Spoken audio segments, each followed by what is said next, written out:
Hi guys, welcome back to my YouTube channel. It's been a long time since I've said this. I know I've been off for a while, but I am back and I am going to be filming more.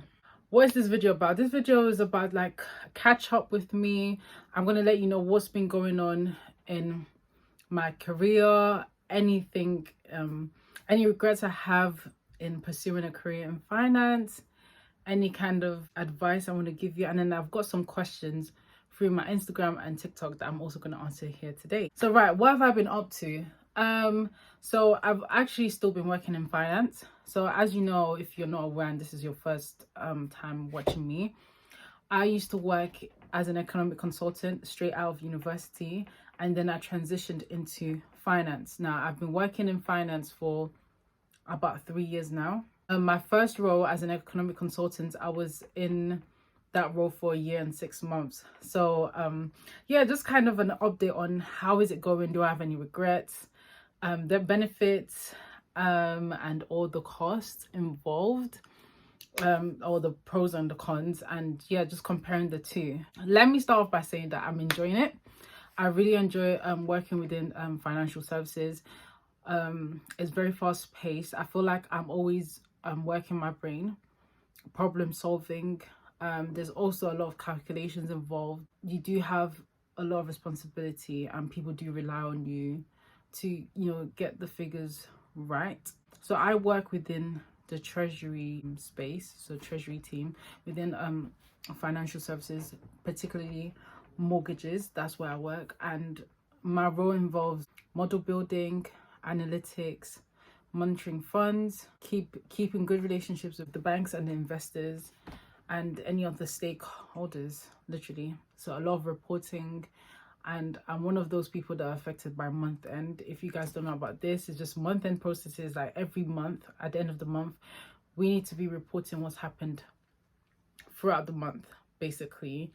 I think a lot of financial roles experience this, some more than others, but being in treasury, that means a lot of reporting as well.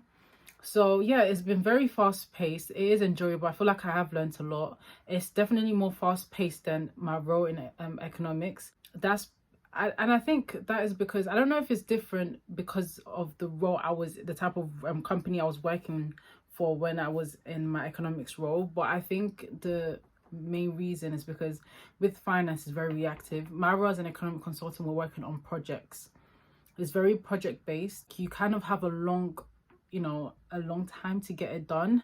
Yeah, you're not really pushed for time, so you'll be working on a project for like a few months, some people over a year, whereas in a finance role it's not really project based. With my finance role anyway, it's not project based. It's just day-to-day operation, making sure that the company is operating, making sure that we're getting the funding that we need, making sure we're monitoring costs going out the door, just looking at the market and seeing how the market is going to be affecting our portfolio. So it's very, very reactive. It's very quick. Decisions need to be made quickly. Analysis needs to be done quickly. So that would be the main difference, I would say, between my role as an economic consultant and my role as a financial analyst or treasury analyst, working in financial services. Is that a good thing or bad thing? So I guess it depends on you. For me, it's a good thing because I do enjoy a fast-paced environment, because I get bored quickly. Like, I want to always learn. But the thing is, within a fast-paced environment, sometimes you may not have all the support that you need because it's going so fast. So sometimes people can be chucking something at you. Oh, can you please get this done? So I can understand why some people may not like it. So that would be the disadvantage. Like, sometimes you're left thinking, I don't know how to do this, or oh my gosh, I don't have enough information to be able to get this done. Whereas with in my economics role, that's more project based. I had time to go through things properly, understand things a bit better. Would be the main difference. Another thing I'm going to compare, again, this is my experience, so this one is more specific. I don't think it's to do with economic roles or finance roles in general, but I think just from my experience, because of the team I was with. So my team, when I was working in my economics role, I didn't really my team that much. I felt like we weren't gelling as much. It was very, don't get me wrong, it was very professional, but I felt like I didn't feel like extremely comfortable coming to, going to people and asking questions. We didn't have that kind of banter. Um, sometimes you want a bit of banter, you want to be able to, because you're working with these people, you're spending a lot of your time there. You want to feel like you want to feel free. You want to feel like at least you're enjoying it. I mean, you need to enjoy it somewhat. You're there, 90% of the time. So you need to like the people you work with and enjoy their company as well. Yes, it's a professional setting. Yes, you're there to work and money, but it's even better if you find colleagues that that you do like working with. It makes your working experience better, makes you happier and more motivated to do your work and look forward to going to work. So I found that in my finance role I enjoyed my team much better. I have yeah, like an amazing boss that I was learning a lot from. I had other team members, I don't know, they were around my age. That helps. I feel like my first team, yeah, like there were a couple of people that are around my age and others who are older. But even then, even with the young people, I felt like I didn't really gel that much. In my team, the team I'm currently in, there are young people and older people that I get along with as well. So I wouldn't say it has anything to do with age, really. I just feel like it has to do with like personality. And yeah, so obviously, even though it's a fast-paced environment, it was still fun because I enjoyed the people I enjoyed working with the people I was working with. If I had any questions, I felt comfortable to call one of my colleagues, and then they'll pick up and they're ready to help, and we just put our brains together and solve problems together. Like there's a lot of teamwork, and definitely that's what I would say. That's the word I'm looking for. Teamwork. A lot of teamwork, brainstorming, trying to figure it out together. Yeah. Whereas in my economics role, I didn't feel like it was like that. And then another thing is about productivity. I felt like in my economics role, I was doing things that I felt like wasn't productive. In my economics role, there were things that I had to fill out as part of the graduate process. It was like a list of questions. So it was a whole program, and every term we had like set of questions we needed to complete. I just felt like it wasn't valuable. It's not like, oh, you're on a graduate program and you're doing an accounting qualification that will make you become a qualified accountant that you can then take to not only other companies, other employers, but even outside the country. It's recognized. What the program they were doing there was not recognized. It was just very specific to that role, and even then I didn't feel like it added value in that particular role anyway. Like 20% of my time was spent doing that, and I didn't like that. I'm not gonna lie, I did not like that. I did not find that interesting. So in my role now, I don't have to do that. There isn't some kind of program that, no, it's literally you go into work, you have tasks you need to get done, and if there is downtime, you use your downtime to like train yourself, understand the models better, ask questions, read legal documents, understand the different deals better, train yourself on certain type of models. So that's what I would do in my downtime. Whereas in my downtime, when in my economics role, sometimes if they see that you have downtime, because you have to book your hours to specific projects, and if you don't have any project going on, or your projects is done, or there isn't any more work to do on that particular project, you would need to, like, they can just assign you something very random last minute. Like they could assign you a very small task to do with a project that you're not even part of. So like some tasks I got set to do are like to review CVs, to update people's CVs. Everyone in the company had a CV, so for any type of project that was going on, they will put people's CVs forward for that project.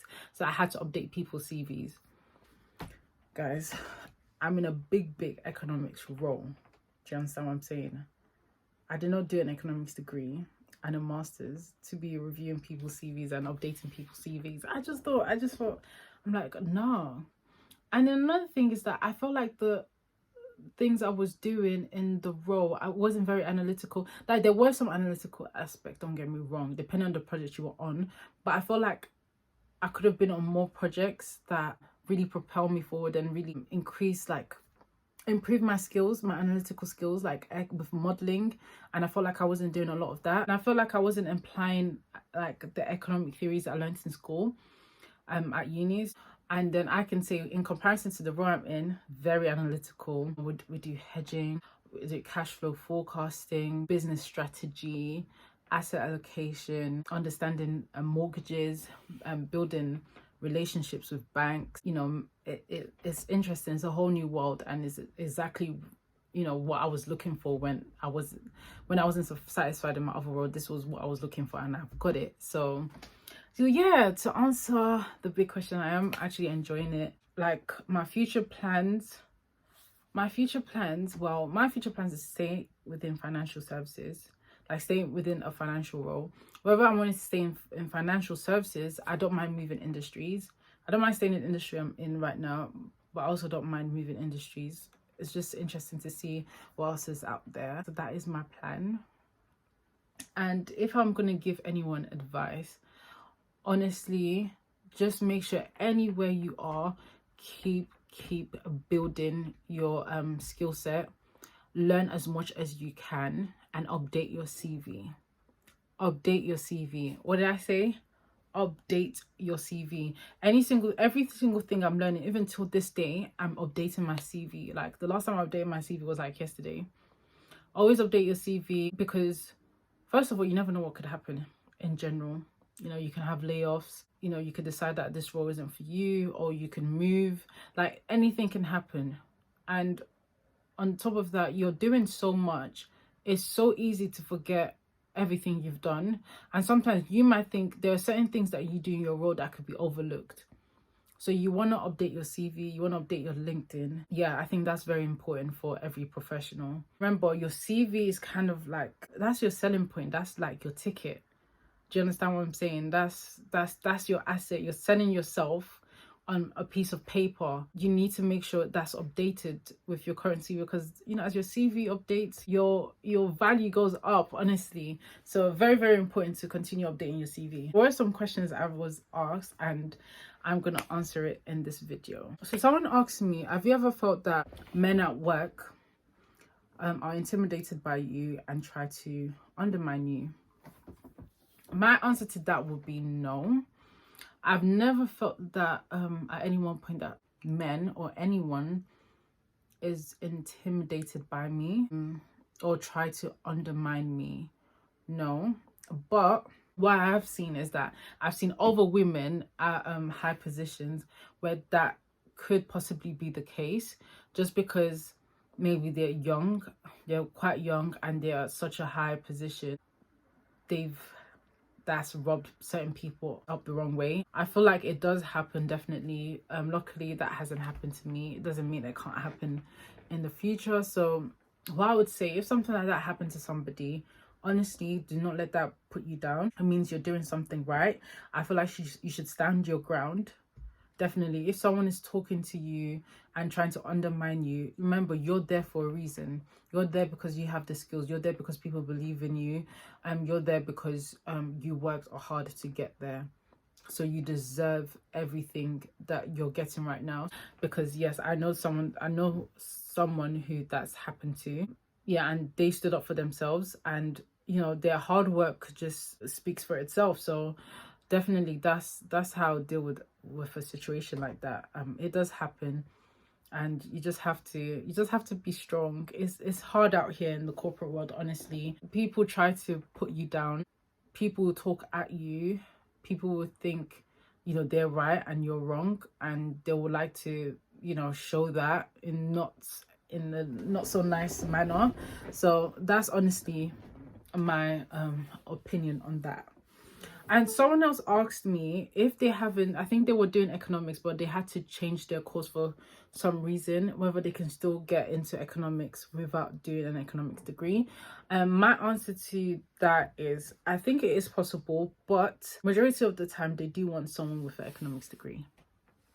But what I would suggest is to get a qualification.